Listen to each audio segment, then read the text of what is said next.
Parjo menghisap darah yang membasahi sepotong besi dengan rakusnya. Dua bola matanya menyiratkan rasa marah dan benci yang tidak terkira. Sementara hatinya bergejolak, dipenuhi dendam tak bertepi.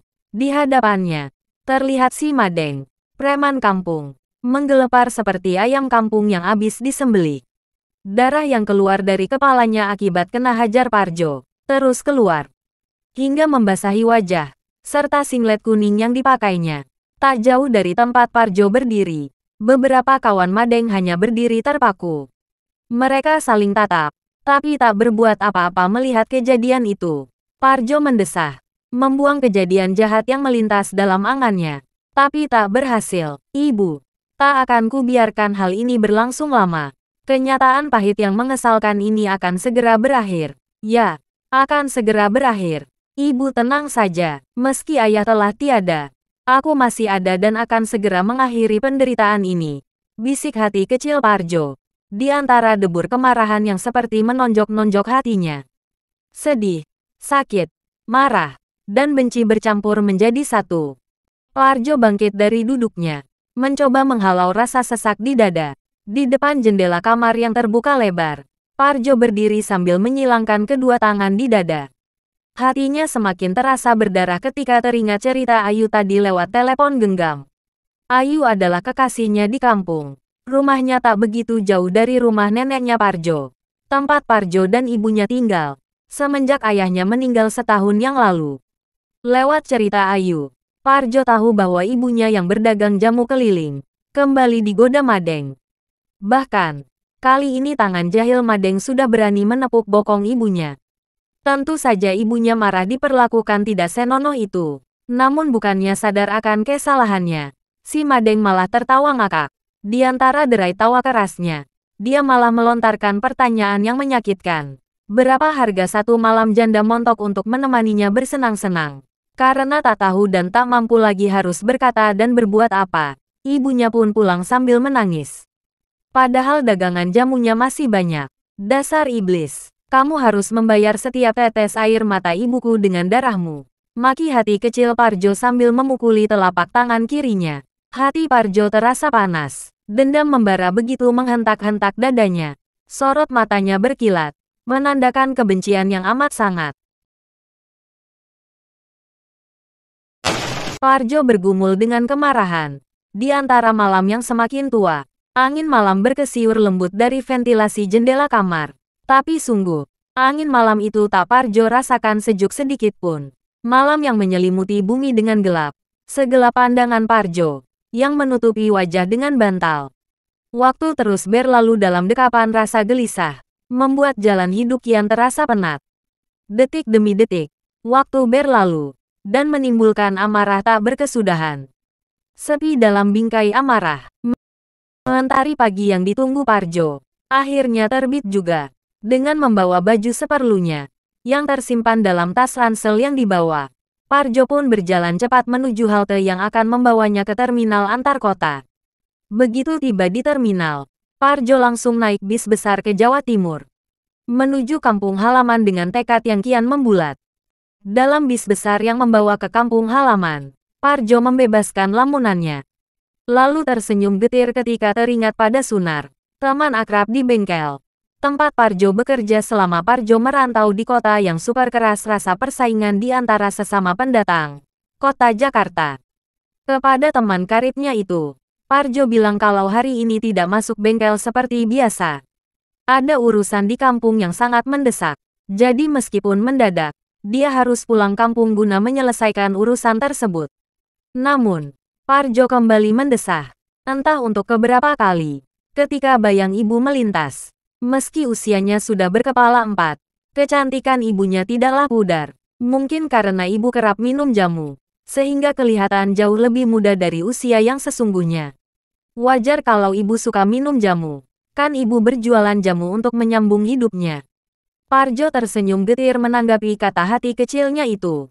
Bukan cuma cantik, ibu Parjo yang bernama Imah itu bertubuh sintal. Jadi wajar saja kalau banyak yang menggodanya. Apalagi pekerjaannya sebagai tukang jamu gendong. Dulu, waktu Parjo masih tinggal di kampung, dan belum merantau ke Jakarta, Dia juga kerap mendengar godaan itu. Parjo menganggap godaan itu hal biasa. Bahkan, ada beberapa lelaki yang ingin memperistrinya. Mulai dari lelaki bujangan tua, duda, sampai lelaki yang sudah beristri. Semua itu Parjo anggap hal yang biasa. Apalagi selain berwajah cantik, ibu juga memiliki tubuh yang sintal, serta rajin mencari uang. Semua itu bagi Parjo hanya masuk lubang telinga kanan dan terus keluar lewat lubang telinga kiri. Apalagi ibunya yang cantik itu menganggap semua ajakan untuk menikah itu cuma gurauan semata. Tak lebih dari itu, bahkan ibu pernah bilang ke Parjo bahwa cintanya kepada lelaki telah ikut terkubur bersama jasad ayah Parjo beberapa tahun silam. Tanpa terasa, ada air bening yang mengembang di kedua sudut mata Parjo. Betapa ibu sangat mencintai ayah. Hampir jam 10 malam, saat Parjo tiba di rumah nenek, rumah yang teramat jauh dari kata mewah. Tak lama setelah Parjo mengetuk pintu dan mengucapkan salam, pintu kayu itu pun terbuka. Parjo pun memaksakan senyum, melihat sang ibu yang membukakan pintu untuknya. Tiba-tiba saja, tanpa menunggu mulut Parjo berkata-kata, perempuan setengah tua yang masih tetap cantik itu memeluknya dengan erat. Pelukan erat dan penuh kasih sayang begitu terasa menghangatkan bagi Parjo. Rasa hangat yang mampu menghilangkan rasa penat di tubuh dan pikirannya. Kamu kok pulang tidak kasih kabar ke ibu? Pengen bikin kejutan ya? Tanya perempuan itu sambil melepaskan pelukannya. Ada air bening yang membasahi kedua pipi tirusnya. Air mata kasih sayang bermuatan rindu. Pelan, Parjo mengusap air mata itu dengan ibu jarinya. Jangan menangis ibu, suara Parjo terdengar bergetar. Dengan pelan Parjo menuntun kembali ibunya untuk memasuki rumah. Apa nenek sudah tidur? Tanya Parjo yang duduk di samping ibu. Wanita setengah tua yang masih nampak cantik itu menganggukkan kepala. Air mata di pipi nampak sudah mengering. Lalu, katanya dengan suara serak, tak lama setelah minum obat sakit kepala. Dia tertidur, sahut sang ibu menjawab pertanyaan Parjo. Parjo menelan ludah, membasahi kerongkongan yang mendadak terasa kering. Pandangannya nanar, menyapu pintu kamar nenek yang tertutup rapat. Apa pintu kamar nenek dikunci dari dalam? Tanya Parjo sambil menatap lekat wajah cantik ibunya. Ibu menggelengkan kepala, sebagai jawaban atas pertanyaan yang dilontarkan anak semata wayangnya itu. Melihat ibu menggeleng, Parjo segera bangkit dari duduknya. Parjo ingin melihat wajah nenek. Parjo kangen, namun, pegangan lembut di pergelangan tangan Parjo membuat Parjo membatalkan niatnya untuk terus melangkah. Ada apa? Tanya Parjo dengan kening berkerut. Ibu hanya ingin tahu, mengapa kamu pulang mendadak? Apa ada masalah di Jakarta? Tanya ibu sambil menatap wajah Parjo dengan tajam. Parjo membalas tatapan itu, dipasangnya wajah super manis. Sambil membungkus luapan amarah dalam hati, Parjo memaksakan bibir untuk mengembangkan senyum. Kata Parjo sambil mengelus lembut tangan ibunya. Di Jakarta tidak ada masalah. Baik-baik saja. Kepulanganku ini karena kangen sama ibu dan nenek. Pantesan rasa kangen ini tidak bisa Parjo tahan. Rupanya nenek sakit. Sahut Parjo untuk menenangkan sekaligus menyenangkan hati ibu yang ada di hadapannya. Parjo tersenyum getir ketika melihat pendar ketidakpercayaan dari sorot mata ibunya. Dengan lembut Parjo menepuk-nepuk punggung tangan ibu dengan lembut. Katanya pelan di antara tatapan tajam dan penuh selidik dari sang ibu. Percayalah pada anakmu ini, Bu. Setelah menghela napas panjang, sang ibu menganggukkan kepala. Tangan putihnya yang sebelah kanan mengangkat tangan Parjo dengan pelan. Lihatlah nenekmu untuk menghapus rasa kangen. Perintah ibu di antara senyum manisnya. Parjo berdiri mematung, sorot matanya yang tajam, memandangi wajah tuan nenek dengan lembut. Entah dari mana munculnya, tiba-tiba saja ada rasa berdosa yang Parjo rasakan. Mengalir di sekujur tubuhnya dengan deras, dan bermuara di rongga dada. Begitu menyesakkan, juga menyakitkan, kalau saja dirinya tetap tinggal di kampung, dan tidak merantau ke Jakarta demi membela impiannya dengan Ayu. Tentu Madeng tidak akan berani bertingkah kurang ajar kepada ibu. Nek, maafkan Parjo, bisik hati kecil Parjo dengan lirih. Kalau saja Madeng tidak kurang ajar kepada ibu, tentu nenek tidak sakit akibat menahan benci tak berbatas. Ya, ibu mana yang tega melihat anaknya pulang menangis akibat bokongnya dipegang lelaki kurang ajar. Parjo menatap neneknya dengan pandangan sendu. Lalu, hati kecilnya pun berjanji di hadapan neneknya yang terbaring tanpa daya. Nek, semuanya akan segera berakhir. Nenek tenang saja, rasa sakit dan sedih nenek. Rasa sakit dan malu ibu. Semuanya akan terbalas. Ya, semuanya akan terbalas dan terbayar tunai. Tiba-tiba wajah Madeng terlintas jelas dalam angan Parjo. Lelaki bertubuh gempal yang terkenal sebagai preman kampung itu tertawa lebar. Terbahak-bahak dan penuh cibiran bermuatan penghinaan. Bayangan yang melintas itu membuat hati Parjo diselimuti kemarahan. Tanpa Parjo sadari, jemari tangannya terkepal dengan erat. Kuat sekali. Perlahan, kelopak mata perempuan tua itu terbuka. Lama dia menatap sosok yang berdiri kokoh di hadapannya. Sosok itu mencoba mengembangkan senyum. Parjo, tanya perempuan tua itu. Suaranya terdengar pelan dan lemah. Ya, ini aku, sahut Parjo sambil menghampiri sang nenek. Dengan langkah tergopoh. Kapan kamu datang? Tanya perempuan tua itu dengan pandangan syarat akan kerinduan. Belum lama Nek, sahut Parjo sembari menggenggam tangan keriput itu dengan erat. Tanpa diminta oleh neneknya, Parjo pun bercerita. Dari kemarin perasaan Parjo tidak enak, selalu teringat sama nenek dan ibu. Akhirnya tadi pagi Parjo meninggalkan Jakarta untuk kembali ke sini, untuk melepas kangen sama nenek dan ibu. Nenek menganggukkan kepala tanda mengerti. Sebaiknya nenek lanjut tidurnya, istirahat biar kembali sehat. Besok kita ngobrol lagi ya, kata Parjo lembut, dipasang senyum yang paling manis yang dia punya. Sang nenek menganggukkan kepala sambil berkata, kamu juga istirahat ya.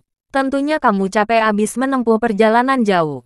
Sambil tetap tersenyum manis, Parjo menganggukkan kepala. Dicium kening sang nenek sebelum meninggalkan kamar. Lalu, dicium kening ibunya sebelum masuk ke kamarnya, yang kosong melompong sejak dia merantau ke Jakarta. Di dalam kamarnya, Parjo duduk dengan mata merah. Kemarahan terlihat jelas dalam sorot matanya. Sementara aura kebencian memancar jelas dari raut wajah kuyunya. Ada rasa yang sulit dilukiskan dengan kata-kata. Menggumpal di dadanya, membuat napas terasa sakit. Kenyataan pahit yang menyakitkan ini tak boleh bersemayan lama-lama. Harus segera dituntaskan. Ya, segera tuntaskan. Untuk apa mengulur waktu jika hanya membuat rasa sakit menjadi perih? Parjo menghentakkan kakinya dengan keras. Sekeras tekadnya yang sudah membulat di batok kepala. Dengan perasaan tidak nyaman, Parjo melangkah lebar menuju lemari kayu. Dibukanya pintu lemari itu. Tangannya yang kokoh mengambil sebilah celurit milik mendiang sang ayah. Madeng, kamu harus mati malam ini. Pekik hati kecil Parjo. Setelah menyimpan celurit itu di balik bajunya, Parjo pun keluar rumah lewat jendela kamarnya. Parjo tak ingin kepergiannya untuk menghabisi Madeng, sampai diketahui ibunya. Setelah menutup jendela kamarnya kembali, Parjo melangkah pasti menuju jalan inspeksi yang ada di pinggir kampung. Menurut informasi dari Ayu, jalan inspeksi di dekat pintu air itu kalau malam cukup ramai, dipenuhi para lelaki hidung belang. Banyak warung kopi dadakan, sebab tempat itu dijadikan tempat mangkal oleh para kupu-kupu malam. Dan menurut cerita Ayu, hampir setiap malam Madeng menghabiskan waktu di tempat itu. Di warung kopi Mbotilu, salah satu warung kopi favorit yang ada di tempat itu. Akhirnya, Parjo sampai juga di jalan inspeksi di dekat pintu air, yang ada di pinggir kampung, setelah hampir berjalan kaki sekitar 2 kilometer. Untuk menghilangkan rasa kering di kerongkongannya, Parjo membeli sebotol air mineral dan sebungkus rokok, di salah satu warung kopi dadakan itu.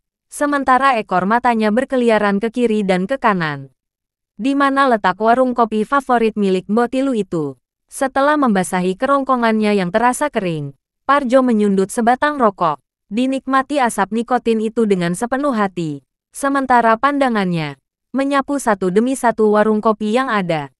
Beberapa perempuan nakal mencoba menggoda, mengajak menikmati malam dengan kenikmatan. Parjo hanya tersenyum sambil menggelengkan kepala sebagai jawaban. Tidak sampai setengah jam, Akhirnya Parjo melihat warung kopi favorit itu.